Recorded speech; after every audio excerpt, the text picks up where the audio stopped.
মালদা কলেজে আজ মুখ্যমন্ত্রী শুভেন্দু অধিকারী তিনি প্রশাসনিক বৈঠক করেন এবং সেই বৈঠকে অশান্তি বন্ধের পাশাপাশি একাধিক বিষয় কড়া বার্তা দিয়েছেন। তিনি ঠিক কি বলেছেন সরাসরি একবার জানবো। আমাদের প্রতিনিধি অর্ণব মুখোপাধ্যায় আমাদের সঙ্গে রয়েছেন। অর্ণব, আজকে যেরকম তিনি বলছেন যে শামশেরগঞ্জ মোথাবাড়ির ঘটনা যেন আর না ঘটে, এর পাশাপাশি আর কি বলেছেন মুখ্যমন্ত্রী আজ?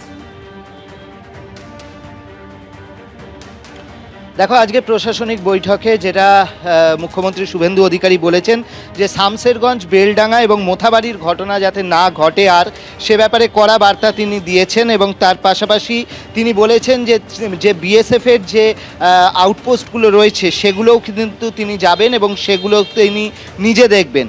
তার পাশাপাশি তিনি বলেছেন যে এখানে অনেকগুলোই বিষয় নিয়ে আলোচনা হয়েছে, যে বেশ কিছু সামাজিক প্রকল্প, যে প্রকল্পগুলোর ক্ষেত্রে দুর্নীতি হয়েছে, অন্যের কাছে চলে গেছে অ্যাকাউন্টের টাকা, সে ব্যাপারে সেই স্থানীয় বিধায়কদের, যেরকম ডোমকলের বিধায়ক হোক, জঙ্গিপুরের সাংসদ হোক, তাদের সাহায্য চেয়েছেন।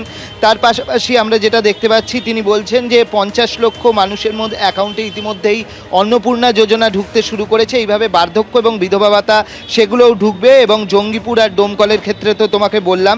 এছাড়া বলা হচ্ছে যে আয়ুষ্মান ভারত যেটা হচ্ছে, যাদের স্বাস্থ্যসাথী রয়েছে সেটা আয়ুষ্মান ভারতে ট্রান্সফার হয়ে যাবে। এছাড়া যেটা বলা হচ্ছে, পরিযায়ী শ্রমিকরা তারা যেখানেই থাকুক না কেন আয়ুষ্মান ভারতের তারা সুবিধা পাবেন। চাঁচল আর গাজল পৌরসভা, এগুলোকে পৌরসভার মধ্যে নিয়ে আসা হবে। তার প্রাথমিক কাজ শুরু হয়েছে। নদী ভাঙন, সেটার ব্যাপারে বলা হচ্ছে যে সেটার ব্যাপারে কাজ করা হবে।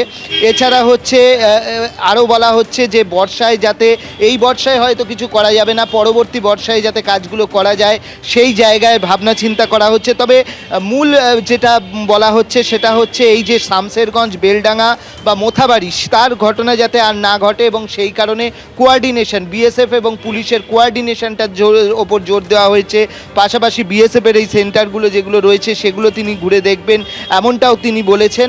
এবং আজকে মূলত এইখানে বিভিন্ন স্বাস্থ্যের বিভাগ হোক, সামাজিক প্রকল্পের বিভাগ হোক, এছাড়া হচ্ছে নিরাপত্তার বিভাগ হোক, এই সমস্ত বিষয় নিয়ে কিন্তু তিনি আজকে আলোচনা করেছেন এবং এখানে যারা সাংসদ বিধায়করা উপস্থিত ছিলেন তাদের কথাও শুনেছেন। বেশ, ধন্যবাদ অর্ণব। এই বৈঠক শেষের পর সাগরদিঘির তৃণমূল বিধায়ক বাইরন বিশ্বাস এবং জঙ্গিপুরের তৃণমূল সাংসদ খলিলুর রহমান কি বলেছেন শোনাবো।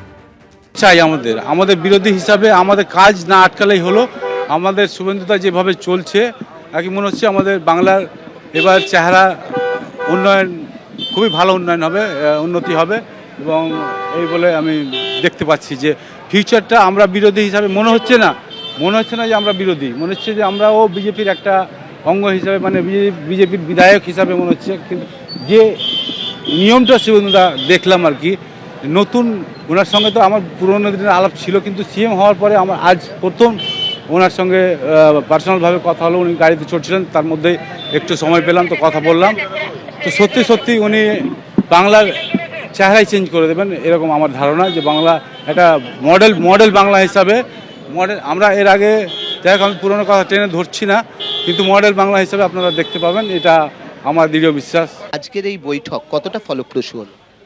আমি মনে খুব ভালো হয়েছে, আজকের বৈঠক খুব ভালো হয়েছে। সব থেকে ভালো হয়েছে এটাই কি, কে কোন দলের এটা কিন্তু দেখা হয়নি। সরকার দেখেছে যে যেখান থেকে নির্বাচিত হয়েছেন, যে দলেরই হোক না কেন, তারা কিন্তু থেকে সরকারের সমস্ত আধিকারিকদেরকে নিয়ে এলাকার উন্নয়নের কাজ হবে। এটা নিঃসন্দেহে খুব ভালো দিক, ভালো দৃষ্টান্ত। আগামী দিনে এতে কি হবে, একে অপরের পরিপূরক হতে যেমন মজবুত জায়গায় নিয়ে যাবে, উন্নয়নটাও কিন্তু ভালো জায়গায় যাবে। এবিপি আনন্দ, এগিয়ে থাকে, এগিয়ে রাখে।